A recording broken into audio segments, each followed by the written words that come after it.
Pararon para abastecer. Y fue ahí cuando todo salió mal. Lo digo y todavía se me encoge el estómago, como si la frase fuera una piedra que pesa en el pecho. Parar por gasolina. Un gesto mecánico, casi automático cuando se hace un viaje largo. Un pitido en el salpicadero. Un cartel luminoso que marca la salida. La excusa perfecta para estirar las piernas. Nunca pensamos que esa pausa sería el punto en el que la vida se partiría en dos. Voy a contarlo desde dentro, desde el olor a combustible que quedó pegado en mi ropa, desde el calor húmedo de una noche que prometía nada más que kilómetros y radio en la autopista.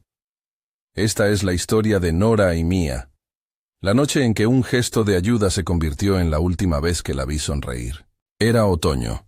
Saliendo de Denver hacia Albuquerque con el coche casi lleno, la maleta detrás, la radio perdida entre canciones antiguas. La carretera parecía una cinta negra bajo luces amarillas, y nosotros, dos idiotas con prisa y demasiadas horas al volante. Hicimos lo que siempre se hace: planear la parada, intercambiar miradas de cansancio, prometer estirar las piernas y volver a la ruta. No planeas que la decisión más mundana será la que te arroje a un abismo. La gasolinera estaba medio vacía, iluminada por unos fluorescentes que chisporroteaban. El tipo que nos abordó apareció como si hubiera estado esperando.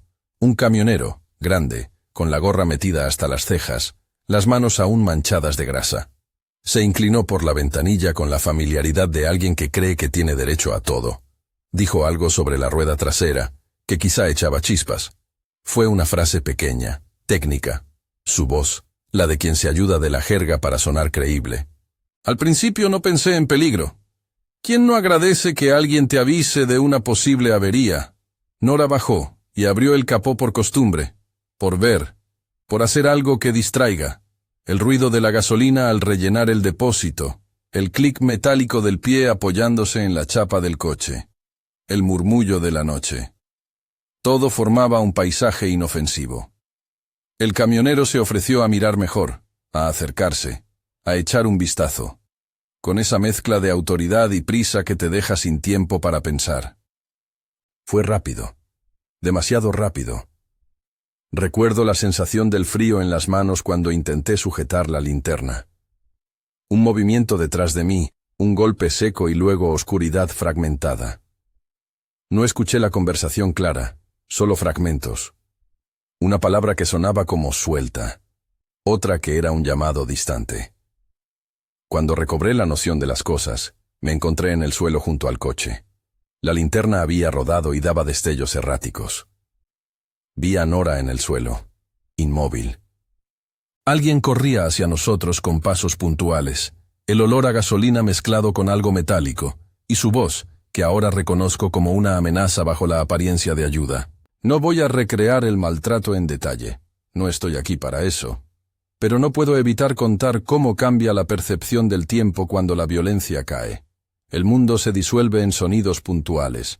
El clac de una puerta de coche, el silencio encima de los motores, el chapoteo de agua en una charca, una respiración que no responde. La carretera dejó de ser una extensión segura de asfalto y se convirtió en un escenario pequeño donde todo el mal posible cabía. Encontraron pruebas después, huellas, fibras en la ropa que no eran nuestras, rastros que conectaron con un nombre que más tarde escucharía hasta en la sopa: Boyd Driscoll. La policía local llegó con linternas y preguntas que te trabaja en mi memoria. ¿Hay testigos? ¿Qué recuerdas exactamente? Yo no recordaba las caras, solo la presencia. Me costó encajar cada pregunta con fragmentos de esa noche. Después vinieron las imágenes de la investigación, el cómo el ADN y otras pruebas químicas pudieron armar una historia que yo no podía contar sin vomitar. El proceso legal fue otra pesadilla que se superpuso al duelo. Arrestaron a Boyd Driscoll, lo llevaron a juicio y, según el expediente, fue condenado. Las noticias lo dijeron con frialdad: fechas, cargos, sentencia. Para nosotros, sin embargo, esos números no restauraban a Nora ni amortiguaban las noches en vela. Eran una formalidad que no alcanzaba a cerrar la herida. La consecuencia social se nos pegó a la piel. Mudamos de ciudad, cambiamos rutinas, evitamos las autopistas nocturnas como si fuesen cicatrices que se vieran desde lejos. Recuerdo la primera vez que intenté conducir de noche después de aquello. El volante pesaba el doble. Mi pulgar apenas respondía. Los faros de los coches que venían de frente se alargaban como cuchillas. Un camión detrás, una furgoneta cerca, y cada vehículo se convertía en un posible herald de dolor. Hicimos terapia. Hice terapia. A veces las sesiones eran hendiduras de alivio, y otras, un volver a pasar la película en bucle, desmontando escenas para entender por qué respondí como lo hice, por qué no supe frenar la tragedia. La culpa no es lógica, es una sombra que se te planta detrás y te susurra todas las alternativas posibles, como si cada decisión pequeña hubiese sido la que lo cambió todo.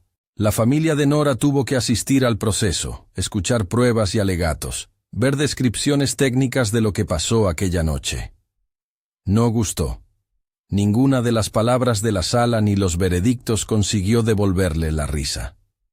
Aún así, hubo momentos de sanción pública, de cierre formal, la condena, el archivo de la investigación que para muchos supuso justicia.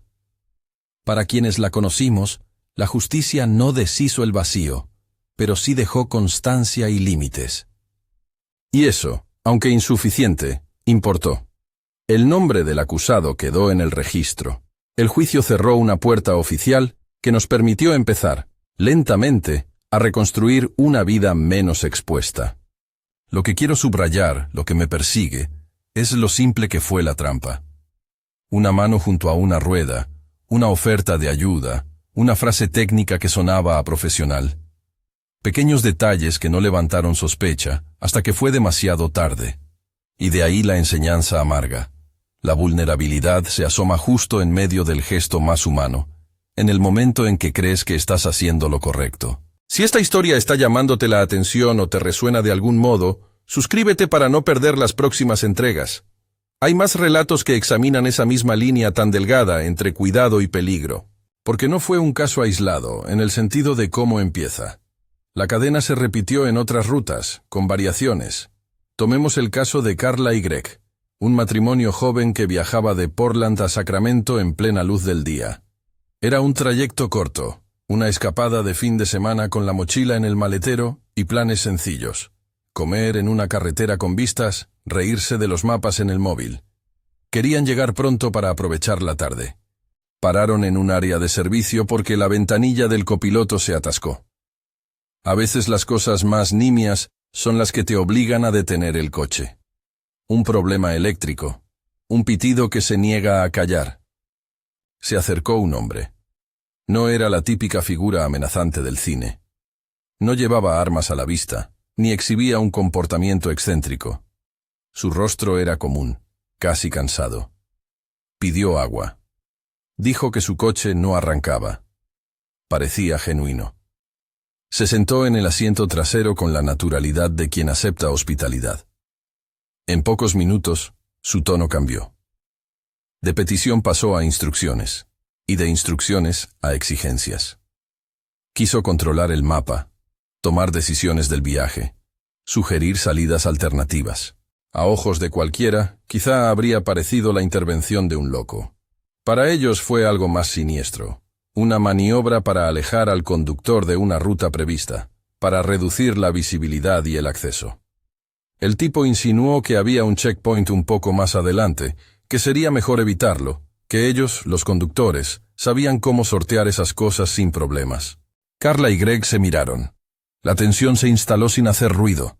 El asombro del principio dio paso a una alarma tenue, como el zumbido lejano de un insecto que se acerca y que, una vez escuchado, no puedes ignorar. Decidieron arriesgarse a una mentira. Inventaron que el coche se estaba calentando, que el radiador lanzaba vapor, que tenían que aparcar en el arcén. El hombre insistió, pidió seguir con ellos, o que le recogieran algo más adelante. Carla, con voz que no reconocía como suya, dijo frases cortas y calculadas. Mejor no, gracias. Tenemos que mirar el coche. Greg encendió el motor, fingió problemas con la temperatura, y en un movimiento que ahora consideran heroico por lo improvisado, lanzó el coche calle abajo hasta un repostaje que estaba más concurrido, donde otros conductores se detuvieron a mirar, y donde el hombre se sintió observado. Mientras el coche arrancaba, la sensación era de estar saliendo de una niebla. El aire se volvía más respirable en cuanto hubo más gente cerca. Llamaron a la policía, explicaron lo que había pasado. Las autoridades, al revisar los informes, encontraron que el hombre había estado implicado en una serie de robos en estaciones de servicio. No necesariamente un plan de violencia física, sino una táctica de intimidación que buscaba aislar a la víctima. Para Carla y Greg, la consecuencia fue clara. Se dieron cuenta de que la benevolencia puede ser aprovechada. Salieron indemnes físicamente, pero con una herida fina de desconfianza que tardó semanas en sanar. Evitaron las paradas solitarias durante meses, comprobaron cerraduras con una atención que antes les habría parecido exagerada, y dejaron de creer que todo el mundo que pide ayuda tiene una historia inocente. En ambas historias, la parada fue la bisagra. Pero no todas las paradas suceden de noche, ni todas implican agresores con un plan macabro. A veces la amenaza es la suma de fatiga, lluvia y economía mal calculada. El grupo de estudiantes que iba desde Austin en busca de un motel barato, y que creyó que una salida menos concurrida les ahorraría dinero, encontró otra clase de peligro. La carretera y sus curvas, el cansancio acumulado, la decisión de seguir conduciendo pese al alcohol y la lluvia. Ahorrar en alojamiento se convirtió en pagar con meses de recuperación y con relaciones que se fracturaron por el peso de la culpa compartida. Piensa en eso, la parada como decisión estratégica. No solo por seguridad frente a personas, sino por seguridad frente al cansancio, frente a la imprudencia. Muchos de estos relatos comparten un patrón. Un cálculo erróneo que comienza con una excusa razonable y termina con una consecuencia que nadie anticipó. La economía de minuto por minuto se vuelve barata hasta que el precio real aparece. Entre todos estos relatos hay también casos en los que la sospecha es pura intuición. La familia que se alojó en un lodge y sintió que algo no encajaba, decidió marcharse con los niños a altas horas de la madrugada. Los pasillos estaban silenciosos, las salidas secundarias bloqueadas, pequeños objetos fuera de lugar. No hubo agresión física, pero sí la sensación de haber escapado de una atmósfera peligrosa. La decisión de irse, de no quedarse por la comodidad del plan original, fue la que les salvó una experiencia de posibles consecuencias peores. Eso también es importante. A veces la salvación viene antes de que ocurra el daño, en un simple acto de desconfiar. Y luego están las paradas que revelan pruebas. Una vez, en un área de descanso, alguien encontró guantes y una chaqueta manchada. Unos minutos después, una luz en el borde de los árboles la hizo sentir observada, y el grupo no dudó en irse. La policía recogió evidencias que relacionaban esas prendas con un incidente cercano. Pudieron haber sido simplemente desechos, o quizá pistas de algo mayor. Lo cierto es que la presencia casual de un objeto fuera de lugar puede ser suficiente para agriar la sensación de seguridad. La carretera, en su neutralidad, a veces es un depósito de historias que no deberían estar ahí. Hay otra ruta de peligro que merece mención, la de quienes se presentan como autoridad falsa. Un SUV sin insignias que obliga a detenerse, una voz que exige documentos, una luz que imita a las de la policía. En uno de los relatos que escuché, un grupo supo leer señales y, en lugar de obedecer, decidió llamar a emergencias desde el móvil y esperar a que una unidad oficial se presentara. La tensión fue infinita en esos minutos. El falso oficial golpeó la ventanilla. Intentó separar a una persona del grupo con preguntas y comentarios fuera de lugar. La llamada a la policía verdadera desactivó la situación. La llegada posterior demostró que había reportes similares en la zona. No es que exista una técnica infalible para identificar policías falsos, pero sí herramientas sencillas. Mantener distancia, pedir identificación formal y, si algo falla, llamar a los servicios oficiales. Dicho esto, las soluciones no siempre son limpias ni obvias. Volvamos a Carla y Greg. Su táctica fue improvisada, una mentira blanca para crear excusas. Funcionó. Pero no siempre lo hará. Y no quiero que parezca que hay una receta. Muchas decisiones se toman en segundos, con el pulso acelerado, y la adrenalina empujando a respuestas que luego se desmenuzan en análisis interminables. Que quede claro, no quiero moralizar sobre quién paró y quién no, ni decir que si hubiéramos actuado distinto, todo habría sido distinto. Eso sería una traición a la complejidad humana. Lo que sí quiero hacer es mostrar cómo, una y otra vez, una decisión minúscula, parar para repostar, bajar a mirar la rueda, abrir la puerta a un desconocido, puede convertirse en el momento en que lo ordinario se rompe. En mi investigación, hablé con personas que ahora evitan viajes largos, con familias que cerraron planes de vacaciones, con parejas que discuten por quién conduce cuando cae la noche, con individuos que ya no preguntan en las gasolineras si todo está bien. Hablé con agentes de policía que, con voz cansada, resumían patrones. No está en tu contra, está en cómo actúan, manejan la normalidad. Un detective me dijo una vez: los agresores buscan el gesto que nosotros damos sin pensar. Aprovechan el automatismo humano. La carretera, por tanto, es un territorio de pequeñas exposiciones. Los actos de bondad pueden ser aprovechados. La luz de un faro puede ser un señuelo. La cadena de una noche sin dormir puede ser una invitación al desastre si se insiste en no parar. Cada historia tiene su propio ritmo. Una madrugada de horror, una tarde con un extraño, una curva traicionera, pero todas convergen en una idea simple y aterradora.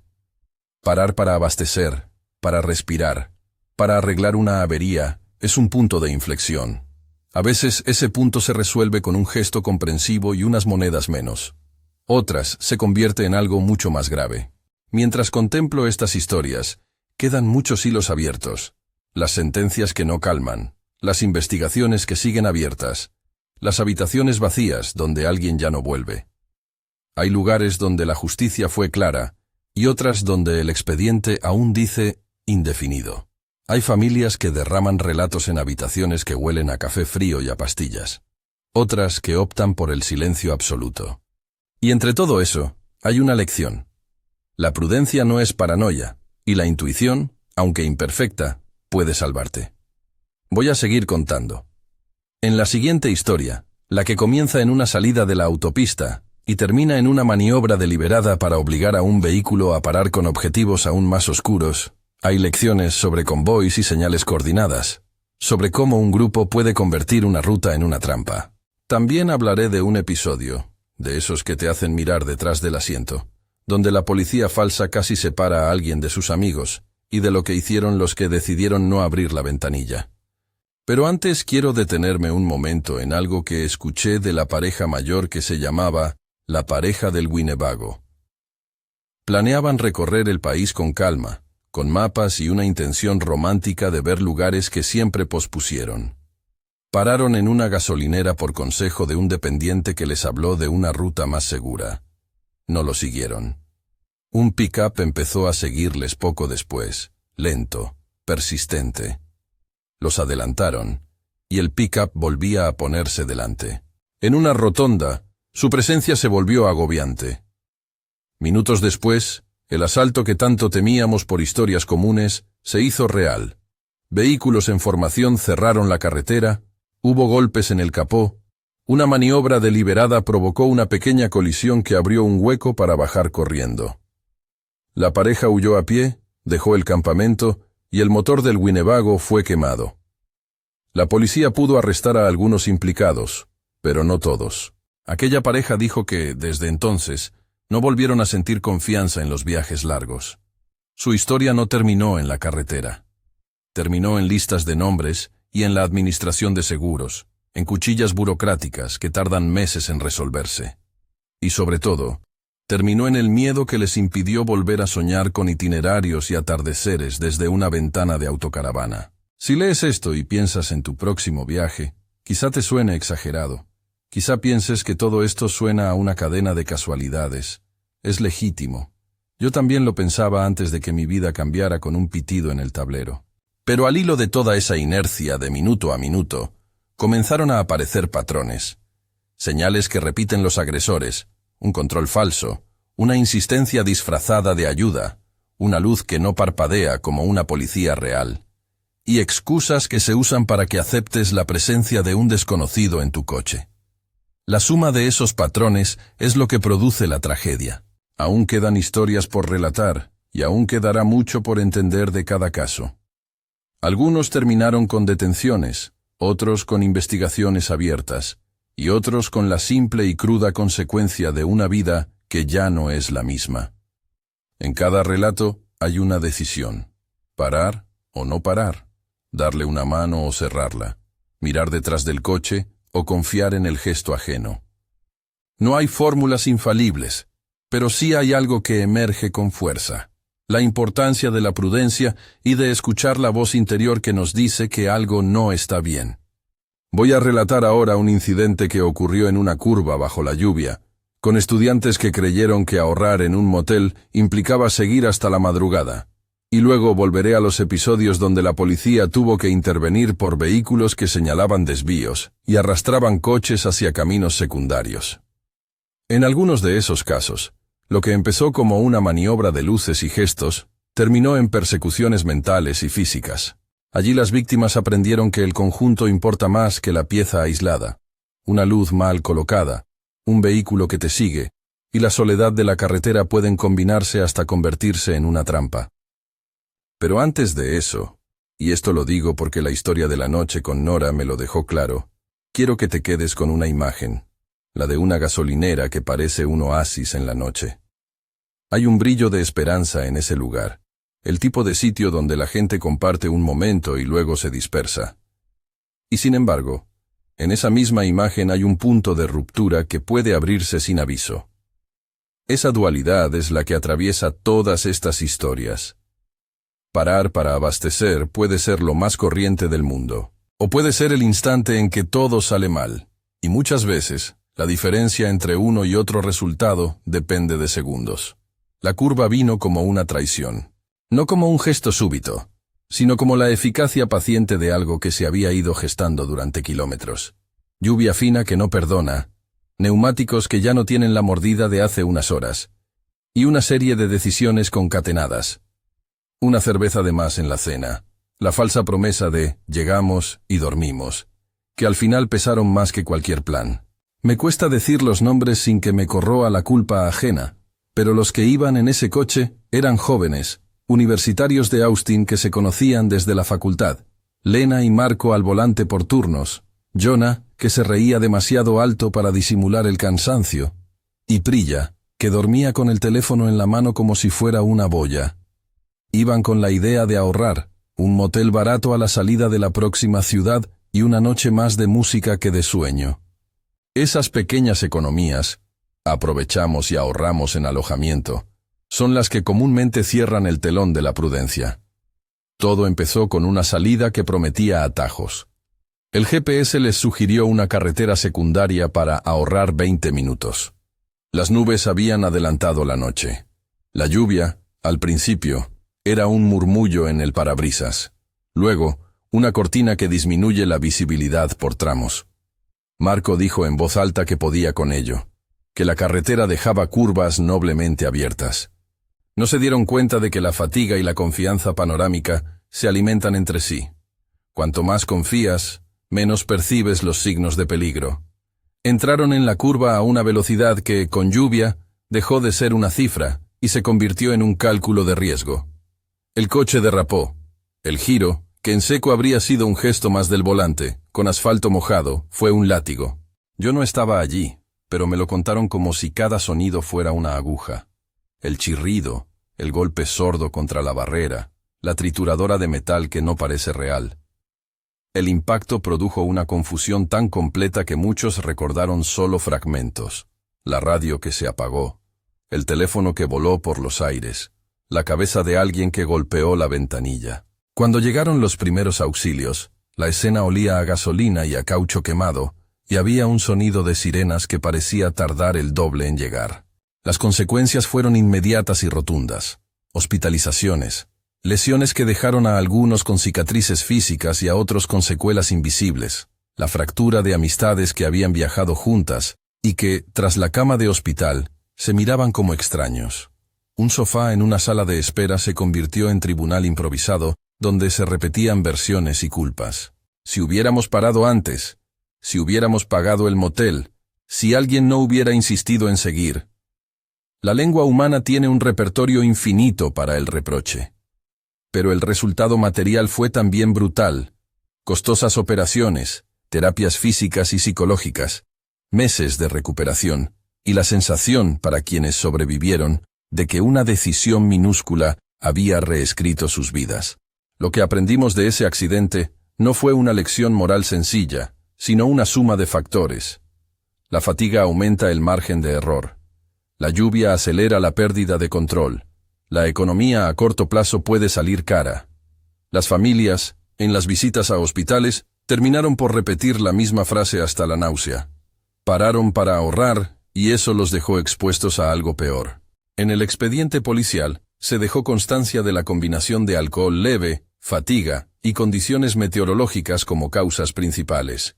No hubo agresor humano, pero la carretera y la decisión de no detenerse a tiempo fueron en su modo igual de implacables. Desde la habitación de un hospital, en la penumbra, los estudiantes me contaron cómo el silencio después del choque se sentía más violento que cualquier impacto.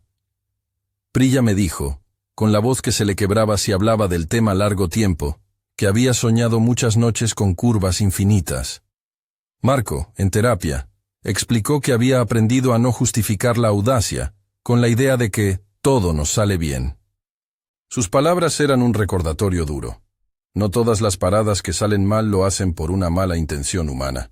A veces, el peligro es la acumulación de imprudencias humanas y condiciones naturales. Poco después de esto conocí a Grant. No supo nunca si lo que vio fue casualidad o parte de algo mayor. Pero su historia encaja en la misma telaraña que une a todas las demás. La carretera como receptáculo de pistas. Iba solo, conduciendo por una ruta secundaria en madrugada, cuando encontró, junto a un área de descanso casi desierta, unos guantes y una chaqueta que no deberían haber estado ahí. Eran guantes de trabajo, pringados, y una chaqueta con manchas que no llegué a ver con claridad porque Grant dijo que no quiero saber más de lo que vi. Había huellas de arrastre cerca, marcas en la tierra que llevaban hacia el borde del bosque.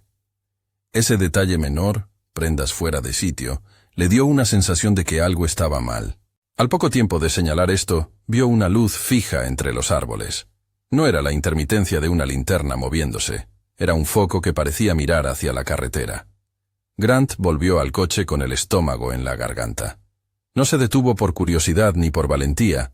Se fue porque su instinto le dijo que lo prudente era alejarse. Llamó a la policía desde la cabina del viaje. Los agentes recogieron los guantes y la chaqueta y comprobaron que había rastros de sangre en el tejido.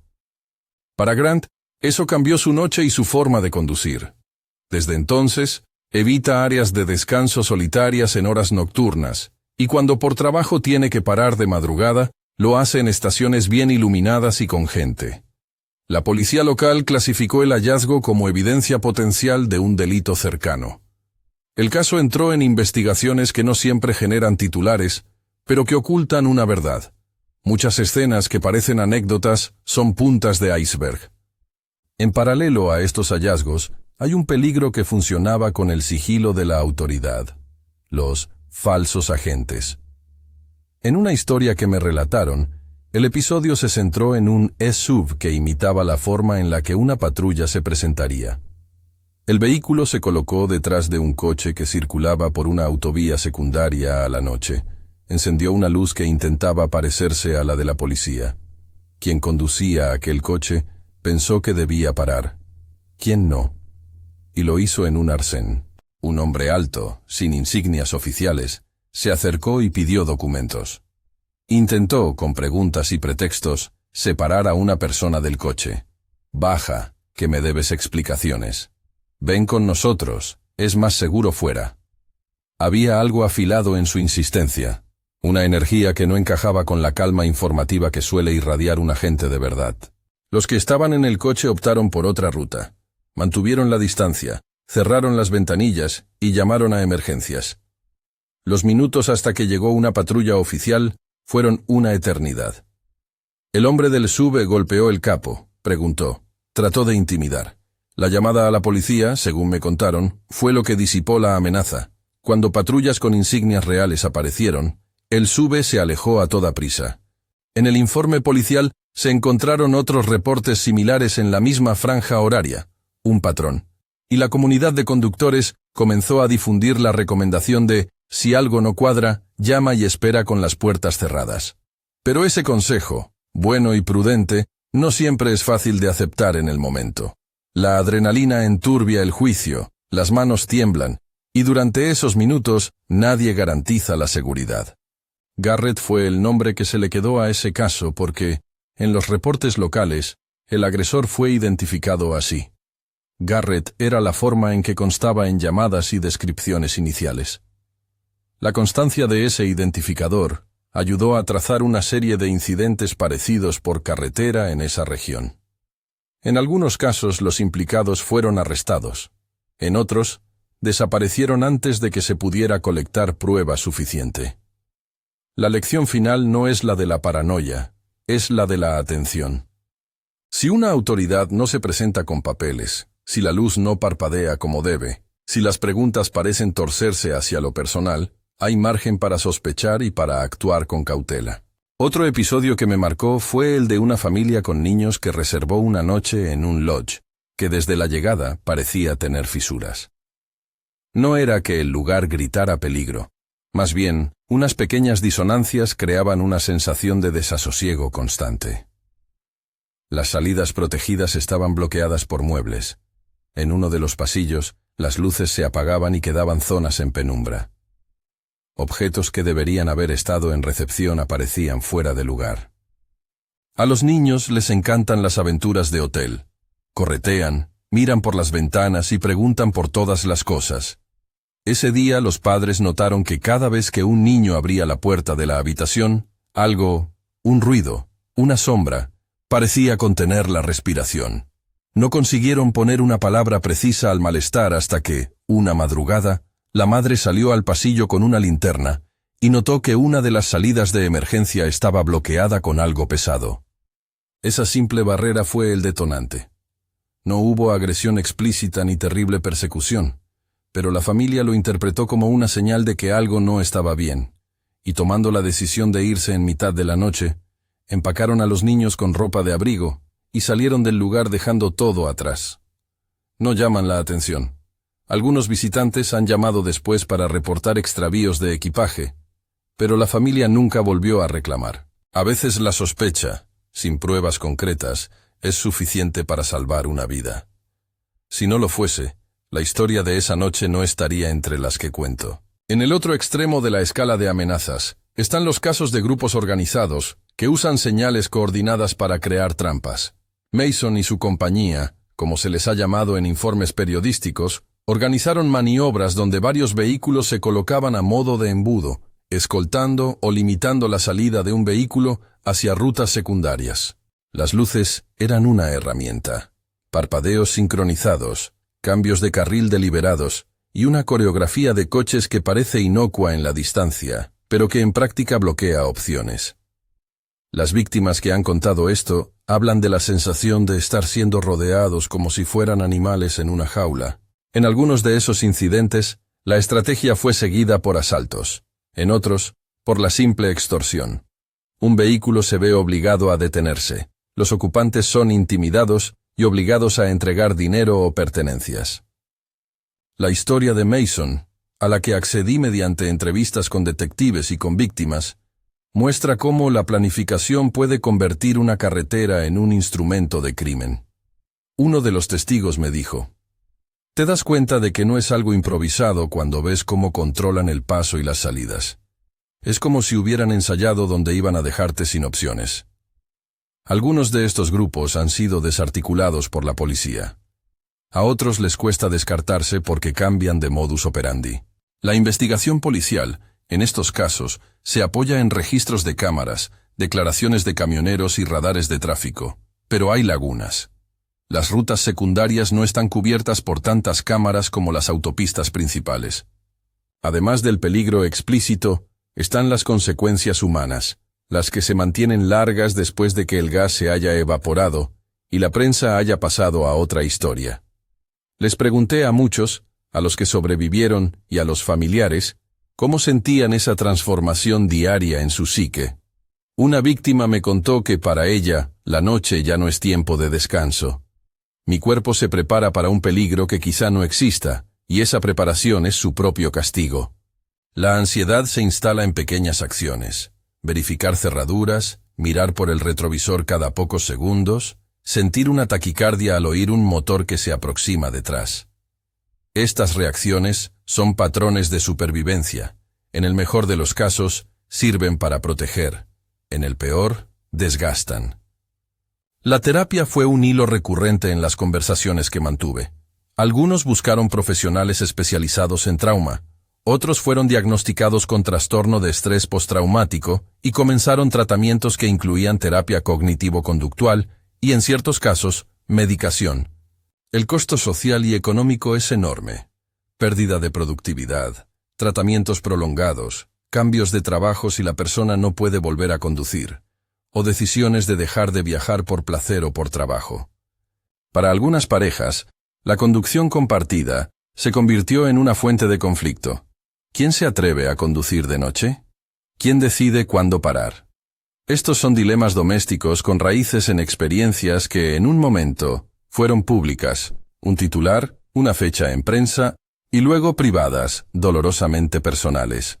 También hablé con agentes que, con el cansancio que da la repetición de casos, me describieron patrones prácticos sin pretensión de receta milagrosa. Uno, que llevaba años patrullando miles de kilómetros, me dijo: no hay fórmulas infalibles, pero sí formas de reducir exposición.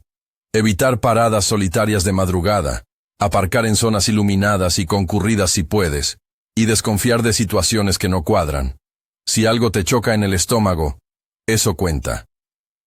Otro detective añadió: los agresores buscan lo que damos sin pensar, usan la normalidad en su favor. Es importante que estas voces profesionales no suenen como absolutos.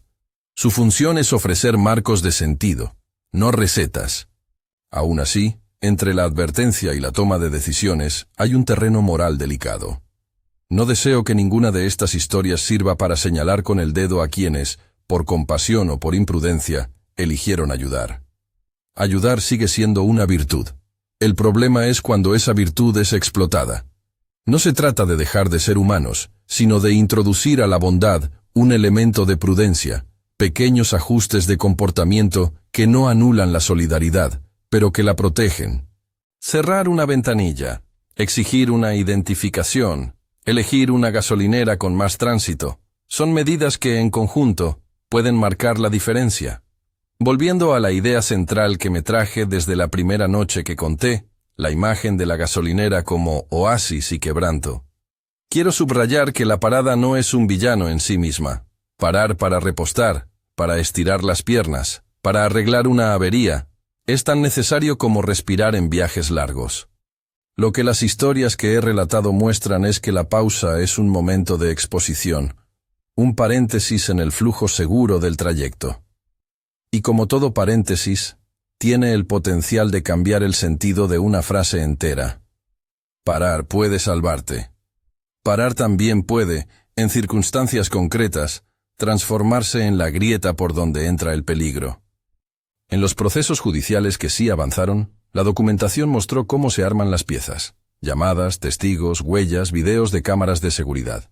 En algunos casos, el peso de la prueba fue suficiente para llevar a imputados ante tribunales y, en algunos de esos, a condenas. En otros, la falta de prueba clara dejó expedientes abiertos que dañan a las familias con su indiferencia burocrática. Me impactó la frialdad de ciertos informes, que listan fechas y hechos con la misma tinta con la que se registran multas de tráfico. Tras esas hojas hay vidas hechas añicos, y eso pesa como una losa moral que la ley no siempre puede levantar. Al cerrar mi investigación, lo que me queda no es una guía de respuestas, sino una serie de imágenes que me acompañan. La linterna que rueda en la noche, el sonido áspero del neumático contra la barrera, la mano que pide ayuda y que se desliza en sentido contrario. También me queda la resiliencia cotidiana, las personas que, tras el trauma, vuelven a subirse a un coche, las familias que reconstruyen sus vacaciones con una cautela nueva, los amigos que vigilan y se turnan para conducir. La vida, en su persistencia, rehace trayectos y planes, aunque con una huella distinta. Y hay una última cosa que deseo que quede clara. Contar estas historias no pretende generar miedo gratuito. Pretende que la memoria de quienes sufrieron se convierta en un aviso delicado, en una forma de respeto. La carretera tiene una lógica propia, y las decisiones que tomamos en ella tienen peso real. Parar para abastecer es un acto cotidiano. En muchos casos, lo seguirá siendo sin problema. Pero te pido que, cuando lo hagas la próxima vez, recuerdes por un instante que esa pausa es una frontera donde la normalidad y la vulnerabilidad pueden encontrarse. Vuelve a mirar a tu alrededor, observa quién se acerca, confía en tu intuición aunque no sea perfecta, y si algo no encaja del todo, considera que salir es también una forma de proteger a quienes están contigo. He conocido a familias que han dedicado el resto de su vida a hablar de esto con los suyos, a explicar cómo no culpar a la persona que fue víctima, a reconocer que, a pesar de las decisiones que se habrían cambiado en un ensayo imaginario, lo ocurrido no pertenece a una sola causalidad simple. También he compartido la voz de policías que, lejos del dramatismo de los titulares, repiten que la prevención es un acto colectivo. Mejores luces en las estaciones, más vigilancia en tramos críticos, y una comunicación más fluida entre conductores y cuerpos de seguridad. En la memoria de Nora, en la mirada de los estudiantes de Austin que aprendieron la forma más dura, en la ansiedad persistente de la pareja del Winnebago, en la intuición de la familia que dejó el Lodge, en la prudencia de quienes detectaron el SUV de Garrett, hay una lección común. La parada es un momento que puede convertirse en punto de inflexión. No es una sentencia que dictamina destino, sino una advertencia que invita a la prudencia. Hacer de esa prudencia una costumbre no es renunciar a la bondad ni al placer de viajar. Es simplemente, quizá, ser leal a quienes nos acompañan en el asiento de al lado. Si esta historia te ha tocado, si tienes algo similar que compartir, o conoces a alguien que debería oírlo, déjalo en los comentarios o compártelo con quien creas que debería escucharlo. Las voces que cuentan estos relatos a menudo encuentran eco y compañía en otras voces que se sienten menos solas por haberlos leído. Y si has vivido algo parecido y necesitas ayuda, busca recursos locales. Muchas comunidades mantienen líneas de atención y grupos de apoyo para víctimas de agresiones y para quienes han sufrido accidentes en carretera. Pararon para abastecer, y fue ahí cuando todo salió mal. Esa frase me persigue porque resume una idea que podríamos resumir en otra, más larga y menos contundente. La vulnerabilidad se esconde en la normalidad y, a veces, en el gesto más humano. No hay una receta que devuelva lo perdido. Solo hay memoria, prudencia y la posibilidad de, entre todos, construir caminos más seguros. Si algo de lo que has escuchado aquí te ayuda a mirar con otro gesto la siguiente parada, entonces valió la pena contarlo. Gracias por escuchar. Si esta serie de relatos te parece importante, comparte y suscríbete para no perder próximas entregas donde seguiré narrando historias en las que la carretera, la decisión y la vulnerabilidad se cruzan. Y sobre todo, cuida a quien viaja contigo. A veces un pequeño gesto de precaución es la diferencia entre una anécdota y una vida que cambia para siempre.